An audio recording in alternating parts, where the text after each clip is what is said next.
Nifty ১৫০ point নিচে নেমে ২৪,১৭৬ কাছাকাছি জায়গাতে ক্লোজ করেছে।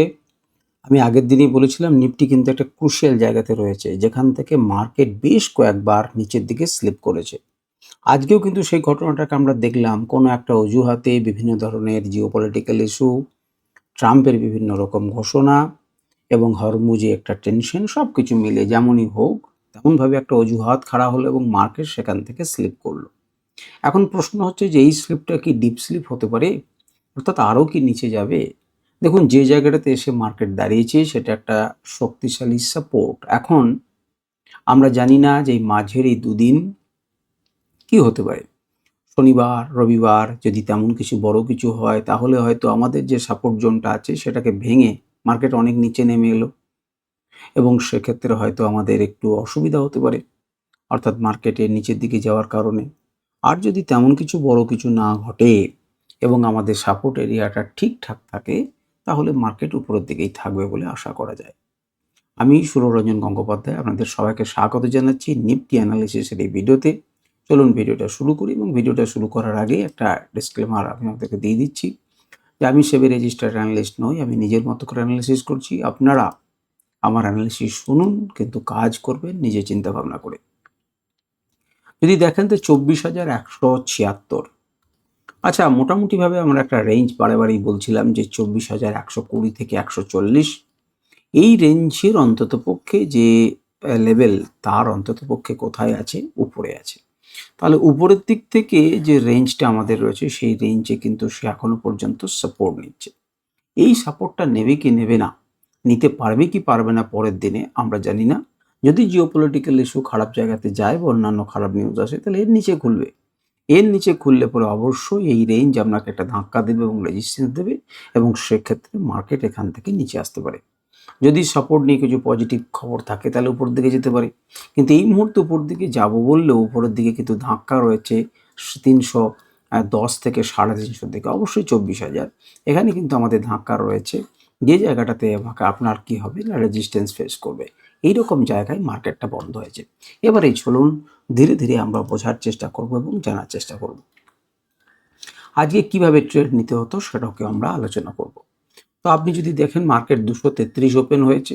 আগের দিনের থেকে বেশ কিছুটা, প্রায় 100 পয়েন্ট, 100 থেকে 90 এই পয়েন্ট মাইনাস ওপেন হয়েছে, এবং তারপর মার্কেট কিন্তু 126 পর্যন্ত গিয়েছিল। তাকিয়ে দেখুন কেন 24,126।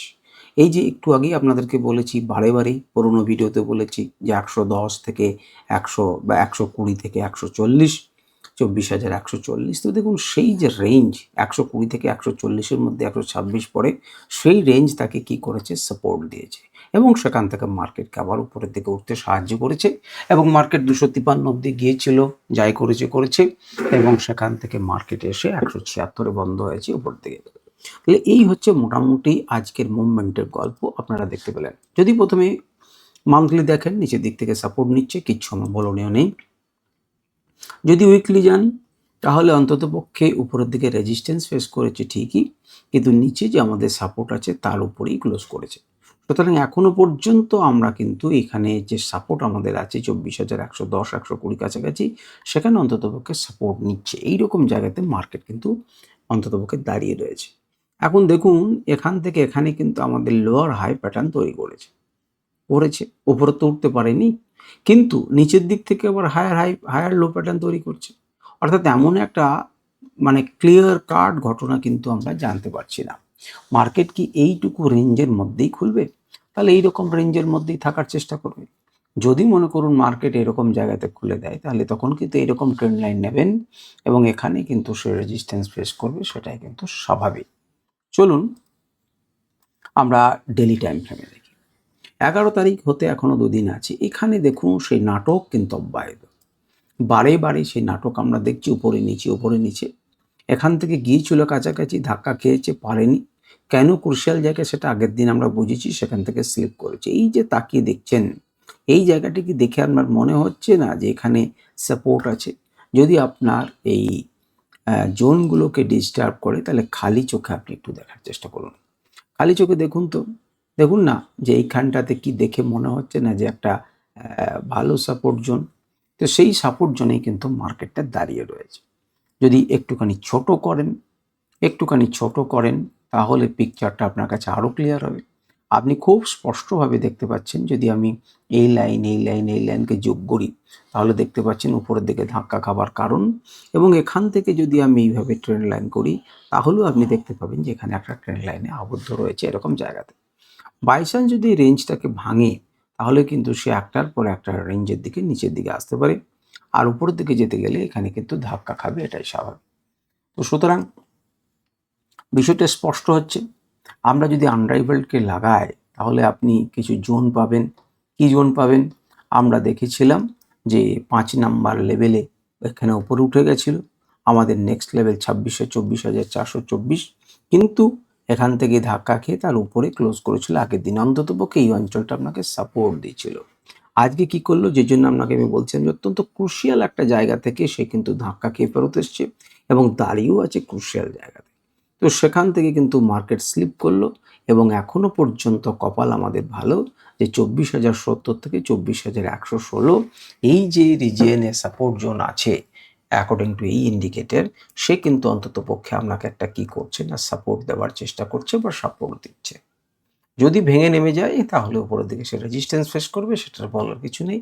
আপনি এই লেভেলগুলোকে নোট করে নিতে পারেন এবং এটি আপনাকে কাজে দেবে আপনার চিন্তাভাবনাতে বা আপনার জার্নিতে। এবারে চলে আসুন আমাদের আওয়ারলি চার্টে।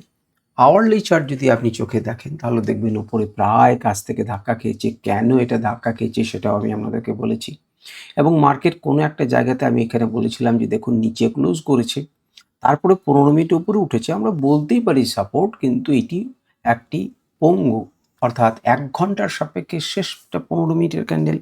সুতরাং এটি একটি পঙ্গু ক্যান্ডেল আমাদের এখানে। সুতরাং তার সাপোর্টটাকে আমরা ধরে নিচ্ছি যে উপরের দিকে উঠছে, কিন্তু ক্লোজ করছে কিন্তু নিচে। তো তারই ফল আমরা দেখলাম। মার্কেট খুললো এখানে, যে জায়গাটাতে খুললো সেই জায়গায় যদি নিয়ে যান তাহলে দেখবেন আগের দিনের সেখানেই কিন্তু ধাক্কা আছে। আগের কোনো একটা দিনের সেখানেই কিন্তু মার্কেট উপরের দিকে ওঠার চেষ্টা করেছিল, ধাক্কা আছে। আরও যদি বাঁ দিকে নিয়ে যান তাহলে দেখবেন সেখানে অতীতেও ধাক্কা আছে। তাহলে মার্কেট যখন সেই জায়গাটাতেই খুলছে তার মানে রেজিস্ট্যান্সে ফেস করবে, রেজিস্ট্যান্স ফেস করে নিচে এসেছে, নিচেও আপনার সাপোর্ট জোন রয়েছে। সুতরাং সাপোর্টকে আবার উপরে গেছে এবং উপর থেকে নিচে এসেছে, আবার গেছে, আবার এসেছে। অর্থাৎ এই যে রেঞ্জের মধ্যে কেন আবদ্ধ সে রইল সেটা কিন্তু আমরা বুঝতে পারলাম আমাদের কেবল এবং কেবলমাত্র প্রাইস এবং অ্যাকশনকে ব্যবহার করে, আর কোনো কিছু নেই। যখনই সে নিচের দিকে আসার চেষ্টা করছে, এখান থেকে যে হিউজ বাইংটা এসেছিল সে কিন্তু আপনাকে ট্রিগার করার চেষ্টা করছে, মার্কেটকে উপরে তোলার চেষ্টা করছে, কিন্তু উপরের দিক থেকে ধীরে ধীরে এখান থেকে যেহেতু আপনি দেখতে পাচ্ছেন যে স্ট্রং সেলার রয়েছে তাদের আন্ডারে কিন্তু পড়ে গেছে। তাহলে যে ক্রুশিয়াল জায়গাতে মার্কেট ছিল, যেখান থেকে দেখুন বড় বড় মুভমেন্ট এসেছে, সেখান থেকে পরের দিনও সেই সেম মুভমেন্ট পেলেন কি পেলেন না? হ্যাঁ পেলেন, নিচে ক্লোজ থেকে পেলেন। দেখতে পাচ্ছেন একই জিনিস পেলেন, সেম ডেতে পেলেন না, কিন্তু নেক্সট ডেতে কিন্তু আপনি টার্গেট পেলেন। তো এই ধরনেরই আবার এখানে দেখুন এই যে মুভমেন্ট এসেছিল, আমি বোঝানোর চেষ্টা করেছিলাম, একই রকম ঘটনা দেখুন এই জোনটাতে আবার পেলেন। এখানে যেটি যদি আপনি বুঝে থাকতে পারতেন তাহলে যখন মার্কেটকে এখানে খুললো এবং এখানে দেখতে পাচ্ছেন ধাক্কা খাচ্ছেন, তখন আমরা এটাকে ফ্ল্যাশব্যাকে চলা উচিত ছিল যে এই জোনটা এমনই যে উপর থেকে নিচে, নিচে থেকে উপরে যায়, তাহলে রেজিস্ট্যান্সে যদি খোলে তাহলে বলা যায় না এই পর্যন্ত আসতে পারে এবং আমাদের টার্গেটকে টাচ করতে পারে। তাহলে আপনি যদি কিনেও না রেখে থাকেন পুট বা অন্য কিছু, তাহলে রানিং মার্কেট যখন খুললো আপনাকে কিন্তু সে নির্দেশ দিল এবং পরের বার দেখুন কোনো মতেই কিন্তু তার হাইগুলোকে উপরের দিকে নিয়ে যেতে পারছে না। সুতরাং ক্লিয়ার কাট এখানে লোয়ার হাই প্যাটার্ন, মার্কেটের যে স্ট্রাকচার সেটা নিচের দিকে তৈরি হচ্ছে। এবারে আমরা এই জায়গাটাতে দাঁড়িয়ে রয়েছি, এই জোনটাকে আপনি এবার একটুখানি বাড়িয়ে নেবেন। এবার এটাকে একটু বাড়িয়ে নেবেন, আমি বরঞ্চ বাড়িয়েই নিই একটু, যাতে আমাদের কাজের সুবিধা হয়। আমি একটু বাড়িয়ে নিলাম। সুতরাং মার্কেট যদি কোনো জায়গাতে এরকম খোলে, এই জোনটি কিন্তু আপনাকে একটা সাপোর্ট দেওয়ার জন্য দাঁড়িয়ে রয়েছে। আর যদি ওপরে খোলে, এই সমস্ত জোন মিলে যদি ওপরেই থাকে তাহলে এই কিন্তু আপনাকে কি দেবে, একটা সাপোর্ট দেওয়ার চেষ্টা করবে। আপনারা নিজেদের চার্টে ড্র করে নেবেন, আমি এগুলোকে ড্র করছি না, শুধু বলে দিচ্ছি। যারা শুনছেন তাদের এইটুকুতেই আশা করি হয়ে যাবে। আচ্ছা, এবারে চলে আসুন আপনি 15 মিনিট টাইম ফ্রেমে। 15 মিনিট টাইম ফ্রেমে দেখুন একই রকমভাবে কীরকম মার্কেট খুব ভালোভাবে বুঝতে পারবেন, যেটা ১ ঘন্টাতে ক্লিয়ার বুঝতে পারেননি সেটা এখানে বুঝতে পারবেন। আমরা বলেছিলাম যে এইভাবে কিন্তু একটা এম প্যাটার্নের মতো তৈরি হচ্ছে। এই নেকটা যদি ভাঙে, ভেঙেই দিয়েছে এবং দেখুন আমাদের সাপোর্ট জোন ছিল, সেই সাপোর্ট জোনে আসছে। বারবার চেষ্টা করছে কিন্তু করছে না। যদি ১৫ মিনিট আপনি ট্রেড করতেন তাহলে এইভাবে একটা ট্রেন্ড লাইনকে আপনি টানতে পারতেন এবং ট্রেন্ড লাইন যখন বেড়ে গেল তখন কিন্তু উপরে যেতে পারেন। আর এই ট্রেন্ড লাইনে সে প্রত্যেক সময় লোয়ার হাই এবং লোয়ার লো প্যাটার্ন তৈরি করছেন, অর্থাৎ এটা যে ডাউন ট্রেন্ড চ্যানেলে রয়েছে সেটা কিন্তু আপনি ধরতে পারতেন এবং বুঝতে পারতেন যে প্রথম থেকেই এটা কিন্তু ডাউন ট্রেন্ড চ্যানেলে রয়েছে এবং এখানে ধাক্কা খাচ্ছে বারে এই লেভেলের উপরে উঠছে কিন্তু এই ট্রেন্ড লাইনে ধাক্কা খেয়ে সে নিচে নামছে। অর্থাৎ কিছুক্ষণ পর্যন্ত সেল অন রাইজ ছিল, যতক্ষণ পর্যন্ত না এটাকে ব্রেক করে উপরের দিকে যাওয়ার চেষ্টা করছে ততক্ষণ পর্যন্ত। চেষ্টাটা একটা করেছিল কিন্তু তাকে আবার নামিয়ে দিয়েছে এবং এই যে সর্বোচ্চ হাই, সেই হাইয়ের উপরে কিন্তু যেতে পারেনি। অর্থাৎ এখানে কিন্তু সেলাররা বসে রয়েছেন এবং মার্কেটকে চাপ দিচ্ছে।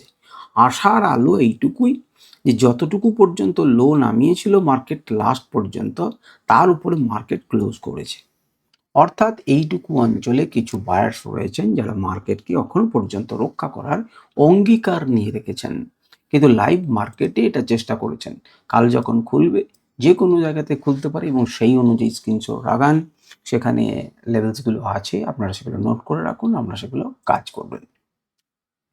5 মিনিট টাইম ফ্রেমে এখানেও আমি আর বিশেষ করে নতুন করে কিছু বলছি না, একই রকম ধরনের ঘটনা ৫ মিনিট এবং ১৫ মিনিটের রয়েছে। আপনারা ট্রেন লাইন আঁকতে পারতেন এবং ট্রেন লাইন যখন ব্রেকআউট করছে আপনি যেতে পারতেন এবং যতবার ট্রেন লাইনে যাচ্ছে আপনারা সেল করতে পারতেন, সেল অন রাইজ। বুঝবেন কিভাবে যে উপরে গেলে সেল করতে হবে, কারণ এই দেখুন হাইগুলো কিন্তু সে কি করছে, লোয়ার হাই প্যাটার্ন তৈরি করছে।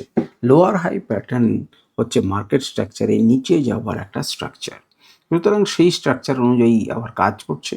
তার মধ্যে আবার একটা আলাদা শর্ট জোন বা ট্রেন্ড জোন তৈরি করেছে ডাউন ট্রেন্ড এবং এইভাবে কিন্তু মার্কেট কাজ করেছে। যখন নিচে এসেছে মার্কেট রান করেছে। আপনারা যদি চাইছেন যে ওই লেভেলসগুলোকে একটু দেখতে চাই যে ইন্টারডেতে সেগুলো কাজ করেছে কি করেনি, আপনি দেখুন যতবার সে রিভার্সাল জোনের কাছাকাছি এসেছে মার্কেট কিন্তু সেখান থেকে কি করেছে, উপরে গেছে। এখানে আপনারা জানেন যে পরেও আমাদের লেভেলস আছে, আমি আজকে দেখাচ্ছি না সেগুলো। আপনারা যেহেতু রোজই দেখেন তাহলে দেখবেন এখানে কিন্তু পর সে সাহায্য করছে। প্রথমবার যখন এসছে সাহায্য করে উপরে উঠে গেছে, অর্থাৎ এর নিচে তো ক্লোজ করতে পারেনি। যখন ক্লোজ করেছে ভবিষ্যতে তার থেকে নিচে এবং পরের টার্গেট টাচ করবে, আপনাকে খেলার জন্য উপরে গেছে, নিচে এসেছে, টার্গেট দিয়েছে এবং এখানে যখন বাই ক্লাউডের উপরে উঠলো, ক্লাউডের কালার যখন চেঞ্জ হয়ে গেল তখন আপনাকে একটা মুভ দিল, ঠিক কি না? মুভ দিল। আমরা সেটা অন্য ইন্ডিকেটর ব্যবহার করেও কিন্তু সেটাকে জানতে পারি। আমরা সিগন্যাল ইন্ডিকেটর ব্যবহার করলেও কিন্তু আমরা জানতে পারবো। যেখানে দেখুন আপনাকে সে ইঙ্গিত দিচ্ছে, একবার শর্ট, একবার বাই, একবার শর্ট। এবার ক্যান্ডেলগুলোকেও দেখুন, এখানে ঘোরতর মারপিট হয়েছে। নিচে যাচ্ছি, উপরে যাচ্ছি, নিচে যাচ্ছি। ইন্ডিকেটর আপনাকে জানিয়ে দিচ্ছে যে উপরে যাচ্ছে, নিচে যাচ্ছে এবং প্রত্যেক ক্ষেত্রেই আপনি কিন্তু কোনো না কোনো টার্গেট পাবেন, বড় ক্যান্ডেল হোক, ছোট ক্যান্ডেল হোক।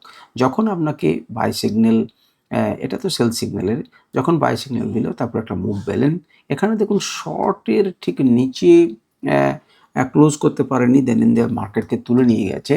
তো ক্লোজ হালকা হলেও করেছিল এবং সে কিন্তু মোটামুটিভাবে শেষ ১৫ মিনিটের ক্যান্ডেল তো সেখানে আপনারা তো ট্রেড নিতে যাব না, কিন্তু যদি বা যাই আপনারা দেখতে পাচ্ছেন যে টার্গেটের খুব কাছাকাছি থেকে মার্কেট ঘুরেছে এবং মার্কেট মোটামুটিভাবে আপনাকে টার্গেট একটা দিয়েছে। তো এই হচ্ছে আপনার আজকের অ্যানালিসিস। আর যদি আপনি ১২ তারিখে কি হতে পারে আন্দাজ করতে পারেন তা দেখুন, এখনো পর্যন্ত এরা ভাবছে ২৪,২০০-তে এবং পরিবর্তিত হয়েছে ২২৮। এখানে কিন্তু মার্কেট ক্লোজ করার কথা, অর্থাৎ এই জায়গাটাতে মার্কেট বন্ধ হবে বলে মনে হচ্ছে। তাহলে আপনার কাছে ১৭৫ বা ১৮০, আমার ঠিক মনে পড়ছে না, ১৭৯তে বোধহয় ক্লোজ হয়েছে। হ্যাঁ, ১৭৯.৮ ক্লোজ হয়েছে।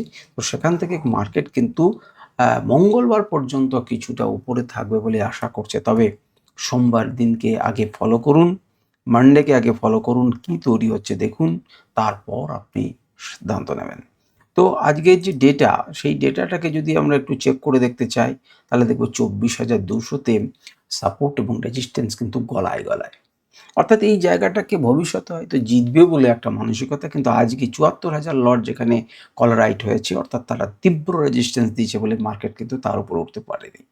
তার থেকে যদি আরেকটু উপরে যায় এখানে রেজিস্ট্যান্স ভালোই রয়েছে 24,250, কোথায় 48,000 আর কোথায় 29,000। যদি আরেকটু উপরে যায় 24,300, ডবল রেজিস্ট্যান্স রয়েছে সাপোর্টের তুলনায়, এবং পুট ওয়াইটেজ পালিয়েছে।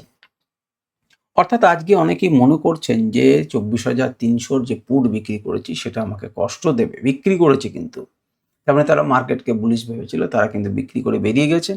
তারা মনে করছেন না যে ট্রাম্প বিভিন্ন রকম ঘোষণা করছেন যে এর থেকেও বড় যুদ্ধ দেবো চুক্তি না মেনে নিলে। সুতরাং তারা একটু ভয় পেয়েছে এবং তারা মনে করছে যে মার্কেটের উপরের দিকে যাওয়ার কোনো সম্ভাবনা নেই, তাই তারা মার্কেট থেকে বেরিয়ে গেছেন। এবং কোনো না কোনো দিকে হালকা করে মার্কেটে একটা নিচের দিকের ভাব থাকলেও 200কে রক্ষা করব বলে একটা ঘটনা কিন্তু আমরা দেখতে পাচ্ছি, এবং 200 এরিয়াতে তাকিয়ে দেখুন কত হিউজ সমানভাবে একটুখানি রেজিস্ট্যান্স বেশি রয়েছে। তো সেই জন্যই সামান্য নিচে আমরা বন্ধ হতে দেখেছি। তো যাই হোক, এই হচ্ছে মোটামুটিভাবে নিফটি অ্যানালিসিস, এবং আমি চেষ্টা করলাম আমার দিক দিয়ে। আপনাদের যদি কোনো প্রশ্ন থাকে আপনারা অবশ্যই করবেন, আমি চেষ্টা করব উত্তর দেওয়ার। নমস্কার, ধন্যবাদ।